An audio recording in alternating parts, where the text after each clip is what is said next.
Olá, gente, tudo bem com vocês? Graça e paz da parte do Eterno. Eu sou Elisama Santos. Sejam bem-vindos ao canal Janela do Conhecimento. E hoje nós vamos tratar de crise existencial. Se você ficar até o final do vídeo, você vai entender o que é crise existencial e vai saber se uma pessoa tem crise existencial ou não e vai saber como tratar a crise existencial. Então, se você não é inscrito ainda, deixa aqui, se inscreve no canal, melhor dizendo, deixa o seu like, compartilha esse vídeo para estar ajudando outras pessoas. Eu estou muito gripado. Se eu errar alguma palavra é porque a minha dicção está muito ruim por conta da gripe. Eu estou com o nariz entupido. Mas eu decidi fazer esse vídeo para vocês, tá certo? Então também nós vamos fazer uma correlação de crise existencial com o cristão. Será que o cristão pode ter crise existencial? É coerente o cristão ter crise existencial? Então vamos lá. O primeiro passo que devemos fazer é conceituar crise existencial, para a gente saber o que de fato é. Bom, o termo crise existencial se refere ao descontentamento que surge devido à insatisfação ou à confusão com a própria identidade e o sentido da vida. A pessoa, ela não está satisfeita com o seu próprio eu, com a sua própria existência, e também não está satisfeita com tudo que está ao seu redor. E quando eu falo ao redor, não estou falando somente de pessoas, parentes e amigos, não. No geral, no universo, ela não está contente com a natureza. E a partir daí, ela começa a fazer perguntas do tipo: de onde eu vim? Como eu cheguei até aqui? Para onde eu vou? Então, esse tipo de pergunta vai gerar crise existencial. E a pergunta mais clássica: qual é o sentido da vida? Aí, é errado a pessoa perguntar isso, fazer essas perguntas? Não. Agora o problema é quando a pessoa coloca isso como prioridade na sua vida. Aí sim vai criar nela a crise existencial. A crise existencial também é chamada de ansiedade existencial, já que incita a pessoa em crise a se preocupar excessivamente com o seu futuro e propósito de vida. Então, a crise existencial também é chamada de ansiedade existencial. E a partir desse termo, eu decidi ler um texto da palavra de Deus que está em 1 Pedro, primeira carta de Pedro, capítulo 5, e o versículo 7, que diz assim: lançando sobre ele toda a vossa ansiedade, porque ele tem cuidado de vós. Então, eu escolhi esse texto para a gente também agregar ao nosso estudo, e daqui a pouco eu falo sobre ele. Mas quais são os tipos de crise existencial? Primeiro, medo da responsabilidade. Tem pessoas que, quando estão em crises existenciais, elas têm medo da responsabilidade. Ela tem medo de cometer erros através das suas ações e escolhas. Então ela não quer ter responsabilidade. Ela não quer agregar na sua vida uma responsabilidade como um cargo. Quando a pessoa convida para ela participar de algo que ela vai ser líder, ela tem medo. Porque ela tem medo de fazer alguma escolha e essa escolha não ser boa nem para ela nem para as pessoas que estão ali lideradas por ela ou ao seu redor. Então, pessoas que fazem de tudo para evitar se comprometerem com um trabalho ou um relacionamento, por exemplo. Tem pessoas que têm medo de se relacionar com outras pessoas, elas estão passando por crises existenciais.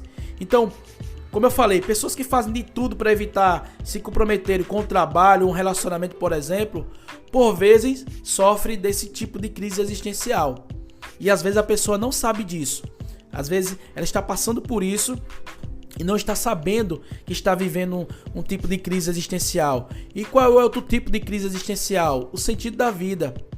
As pessoas que experimentam a ansiedade existencial, elas tendem a se perguntar com frequência, como eu falei lá no começo do vídeo, qual é o sentido da vida? Por que estou aqui? Qual é o meu propósito? Qual é o verdadeiro sentido da existência humana?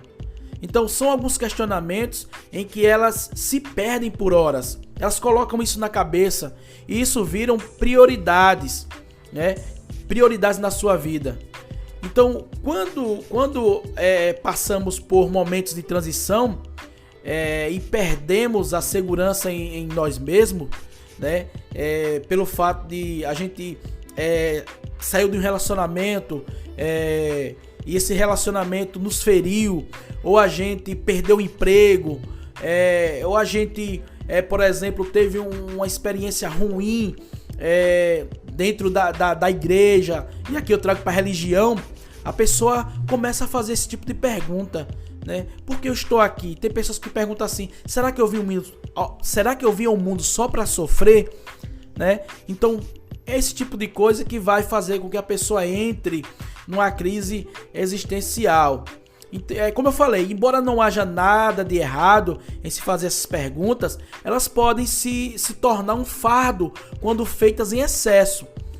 Você pode encontrar o seu propósito de vida à medida que você acumula experiências, à medida que você conhece pessoas, à medida que você encontra, e eu vou falar aqui agora no sentido religioso, você tem uma experiência com Cristo. Então, aí você vai encontrar um propósito de vida. E aqui é que eu quero entrar no texto de 2 Pedro, né? Quando Pedro, usado pelo Espírito Santo, falou: lançando sobre ele toda a vossa ansiedade, porque ele tem cuidado de vós. Então, eu vou aqui já responder a pergunta: é coerente o cristão ter crise de ansiedade? Não, não é coerente, porque o cristão, ele sabe de onde veio, ele sabe quem é e ele sabe para onde ele vai. Então ele sabe o propósito da sua vida. Ele sabe a quem ele está servindo. Ele sabe, por exemplo, qual é o seu propósito, não só no reino de Deus, mas também na sua vida secular. Amar as pessoas, tornar a vida das pessoas melhor. Então, não é coerente o cristão ter crise de ansiedade. Outro tipo de crise de ansiedade é morte e doenças. A morte de alguém próximo pode despertar diversos questionamentos existenciais, bem como a contratação de uma doença grave. Então, quando uma pessoa morre, uma pessoa muito querida, aí vem essas perguntas: por que essa pessoa era tão boa e morreu e partiu logo?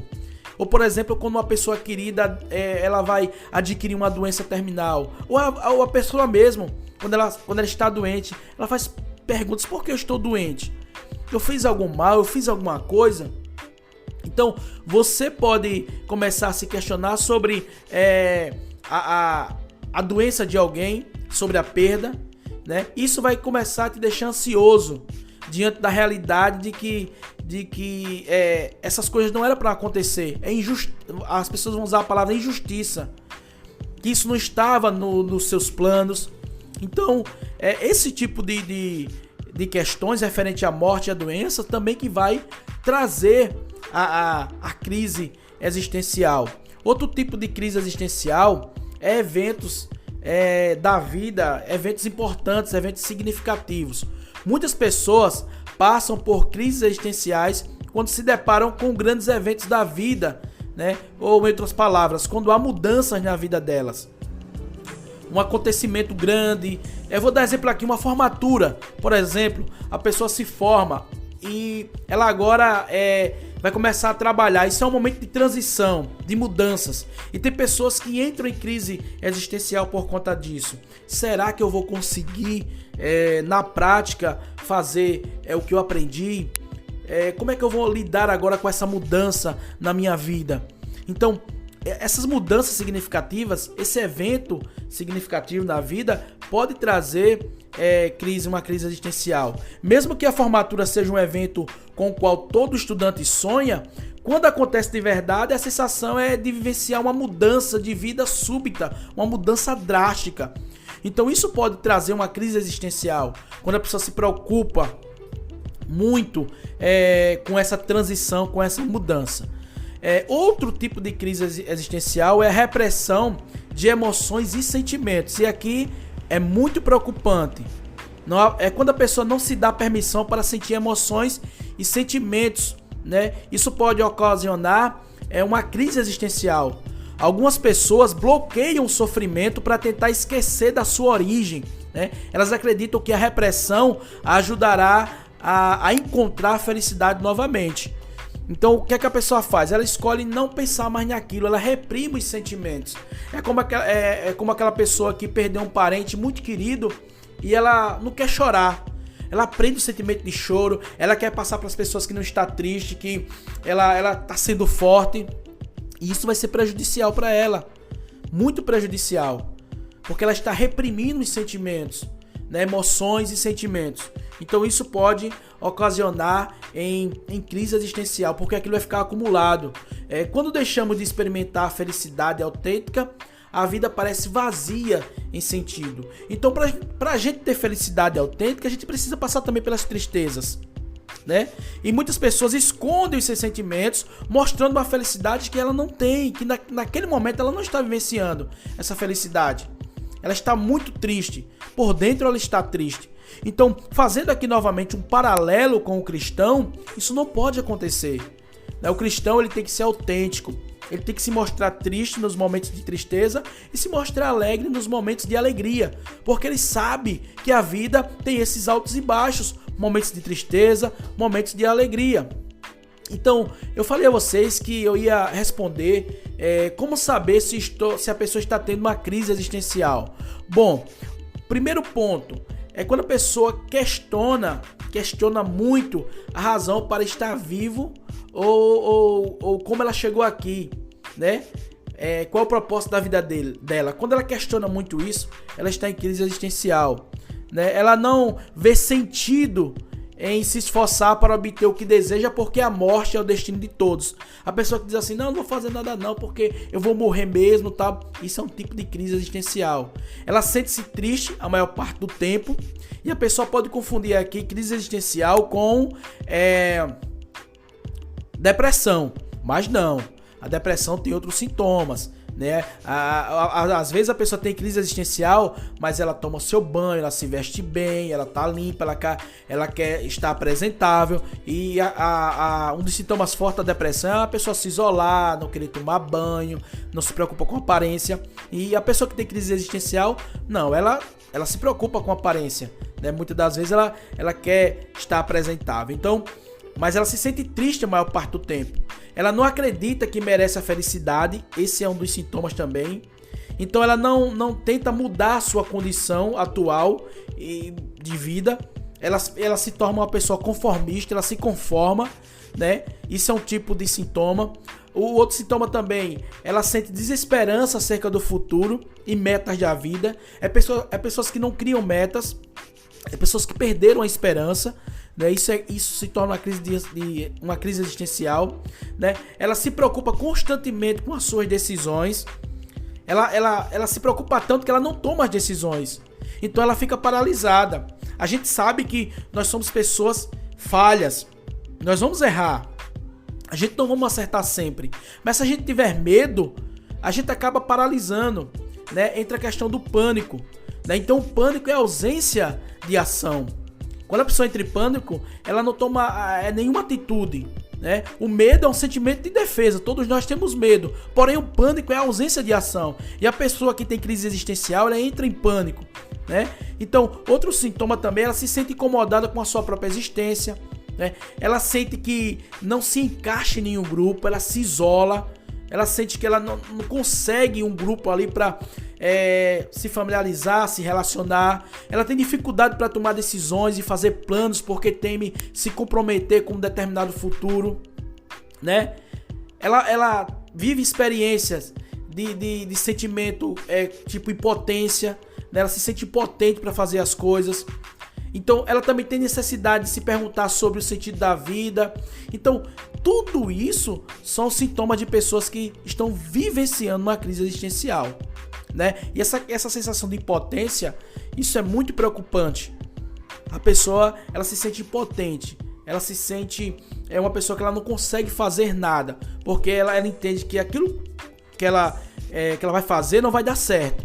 Então eu falei para vocês que isso aqui são sintomas, é como você vai saber se a pessoa está tendo uma crise existencial. Mas como lidar com a crise existencial, né? Como é que a pessoa pode se recuperar? Como é que a pessoa pode se curar? Bom, a crise existencial pode ser um alerta para você procurar um psicólogo. Mas assim, e se for cristão? Cristão também procura psicólogo. Cristão se preocupa, tem que se preocupar com a sua saúde mental. Antes existia um tabu sobre isso. Não, o cristão, ele não pode procurar psicólogo, o psicólogo dele é Jesus. Não existe isso, gente. A gente precisa desabafar, a gente precisa conversar com o outro. E muitas das vezes a gente não encontra uma pessoa de confiança, principalmente no mundo que nós estamos vivendo. Então você vai a um psicólogo desabafar, falar aquilo que você quer, aquilo que você às vezes não quer falar para outras pessoas. Você chega lá, você fala, você se expressa, abre o seu coração. Então isso é muito importante para você curar uma crise existencial, né? Pessoas deprimidas costumam sentir necessidade de questionar a razão da sua existência, podendo chegar ao ponto de nutrir pensamentos suicidas. Então é um abismo puxando o outro, né? Então, se você tem esses sintomas que eu citei lá em cima, o correto é você procurar psicólogo, procure o seu pastor, converse com ele, né? Seja uma pessoa aberta, que isso vai te ajudar. A outra questão é você recuperar o controle dos seus pensamentos. Porque muitas pessoas elas se perdem dentro dos seus pensamentos. Pensamentos ruins, pensamentos maus. Não. Você vai parar no lugar e pensar em coisas boas. Pense em coisas boas, sente, relaxe. Tome um café, tome um chá, faça aquilo que você gosta e pense em coisas boas. Outra coisa também, tenha um diário de gratidão, né? Escreva aquilo que você sente grato. No caso do cristão, faça uma oração só de gratidão. Porque muitas das vezes a gente quer orar, só pedir. Não, faça uma oração de gratidão. Porque eu sei que você tem coisas para agradecer a Deus. Isso vai te fazer bem, Senhor. Muito obrigado pela minha família, pelo meu pai. Muito obrigado porque tu conseguiu abrir as portas para me trabalhar ou para um parente meu. Então, faça um diário de gratidão. Liste porque a sua vida tem sentido. Faça uma lista porque a minha vida tem sentido. Se você é cristão ou não, mas faça essa lista. A minha vida tem sentido porque eu quero ajudar outras pessoas. A minha vida tem sentido porque eu me preocupo com outras pessoas. Eu quero ajudar outras pessoas também. A minha vida tem sentido porque eu quero trabalhar, porque eu quero formar uma família. Então, liste porque a sua vida tem sentido. Então, outra coisa também, a última coisa, eu já vou encerrar o vídeo. Não espere encontrar todas as respostas. Mesmo você cristão. Porque você não vai encontrar todas as respostas. Mesmo nas Sagradas Escrituras. Tem coisas que a gente vai saber só depois que a gente morrer. Em outro plano. Quando a gente encontrar com o Eterno. Através do Cristo. Então, essa é a última dica que eu te dou. Não espere encontrar todas as respostas. Eu espero que esse vídeo tenha ajudado você. Você que até pode estar em crise existencial e não sabe. Então, muito obrigado pela sua paciência. Muito obrigado pelos inscritos. Eu quero agradecer a vocês que têm se inscrevido no nosso canal. Nosso canal tem crescido. E eu agradeço a Deus e agradeço a vocês que têm nos ajudado nesse projeto, tá certo? Irmãos, graça e paz da parte do Eterno.